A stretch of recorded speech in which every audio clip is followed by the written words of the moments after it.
Good morning, 8th graders. It's week 3 of distance learning, and I'm going to read aloud your worksheets for the week. If you have finished and you need to turn them in, please take a picture of them and email them to me or text them to me so I can give you a grade. If you prefer to wait until the end of the 5 weeks and turn everything in at once up at the middle school, that's fine too. I need to be hearing from you weekly though, so please email me, call me, text me. If you need a Zoom meeting like this, then we can meet face-to-face over the internet. I'd be happy to help you in any way I can. So let's get started with our read alouds for week 3. All right, we are going to study the main idea this week. And so remember that the main idea is the main part, the main point in a story. Okay, number 1. Imagine testing glass by throwing chickens at it. Sometimes fast-moving airplanes fly through flocks of birds. If the birds hit the windshield of a plane, the glass could shatter and cause a crash. Airplane manufacturers have made a chicken cannon that fires rubber chickens at glass windshields. If the windshield doesn't break when the rubber chicken hits it, the designers know that the glass can withstand the force of a real crash. Question 1. The story mainly tells about A, why birds can be dangerous to airplanes, B, how a chicken cannon tests glass, C, how big a bird has to be to damage an airplane, or D, how the chicken cannon works. What is the main point in this story? Story number 2. The harmless hognose snake is a champion bluffer. When this snake is threatened, it hisses and acts as if it will bite. If you don't run away, the hognose snake plays dead. It rolls over on its back, wiggling around as if it's in distress.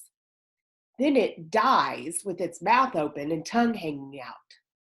If you turn it on its stomach, the snake will roll over on its back again.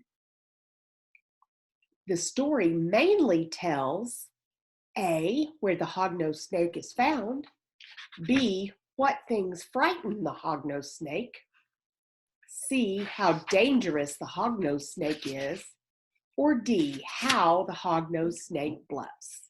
What is the main point of this story? Next page. Doctors think that wearing red-tinted glasses can relieve sadness. Some people get very moody and sad in the winter. They may be affected by the brief days. Bright lights help some people, but not everyone. The reddish light coming through a rose-colored glasses seems to make people feel happy. Question 3. The story mainly tells A, why happy people wear rose-colored glasses, B, when some people get sad, C, how short the daylight is in the winter, or D, how colored glasses may help people feel better. What's the main point in this story? Number 4, the Marines had a problem in World War II. Orders were sent in code, but the enemy kept learning the code. Nothing could be kept secret. Then someone thought that Navajo soldiers could help the Marines. Since very few other people could speak Navajo, this language was used as a code. No one on the enemy side knew Navajo, so the messages stayed secret.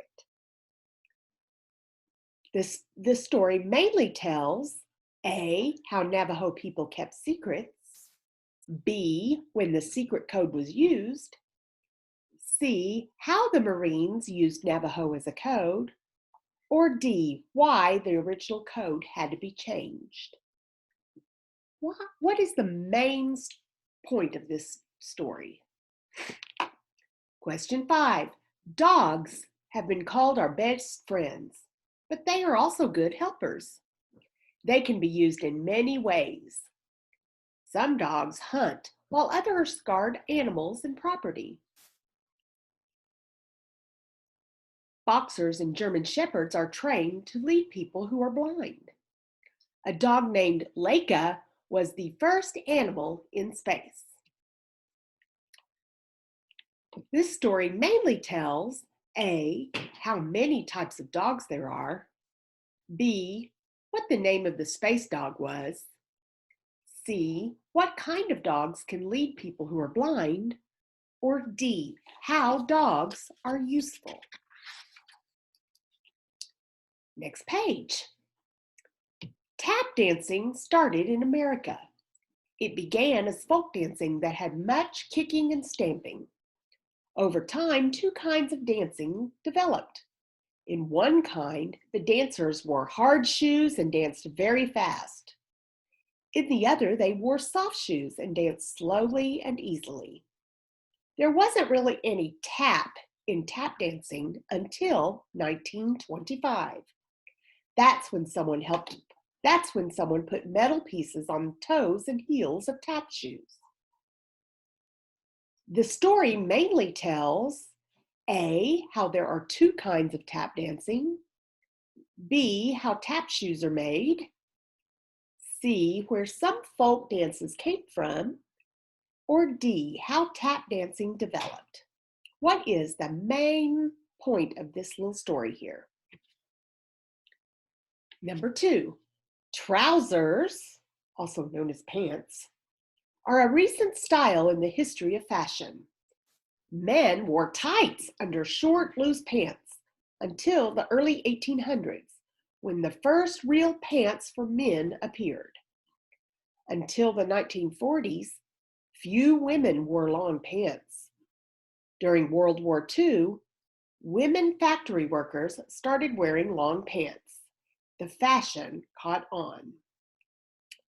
This story mainly tells A, that long pants are somewhat new fashion, B, when men stopped wearing pantaloons, C, who wore tights, or D, why women don't wear trousers.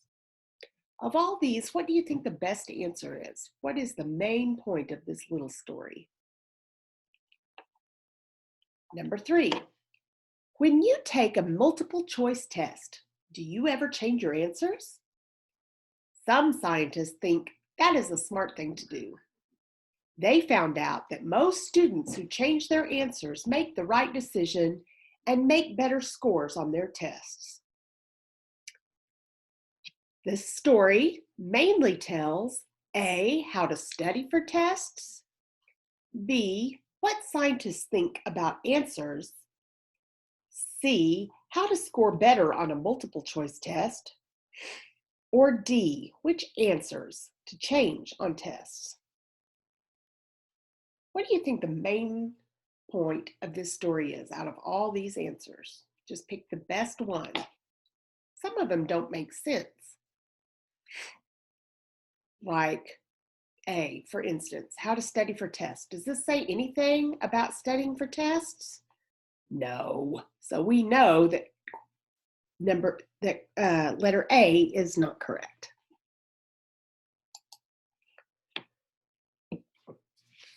It takes more than food to make babies grow up to be healthy and happy. If babies are not patted and hugged, they grow more slowly and are less healthy. Also, they will not be as smart or as happy when they become adults. Many studies show that love is the most important thing in children's lives. This story mainly tells A, why good food is important to babies, B, what makes babies grow up, C, that children need love to grow up healthy, or D, how to have smart children. Last little story. Probably the best known rodeo cowboy in the world is Larry Mahan. Mahan was the national champion 6 times before he was 30. He was good at every event and was so successful that he had his own plane. When he got too old to be in the rodeo, he didn't stop doing rodeo work. He started a rodeo school. This story mainly tells A, where to ride bulls and rope calves. Does that make sense? No. B, about the most famous rodeo cowboy in the world. C, how to get rich in the rodeo. Or D, where to go to rodeo school. All right, guys, that's it for this week. I will talk to you soon. Wash your hands, stay safe. I miss your faces. We'll talk to you later.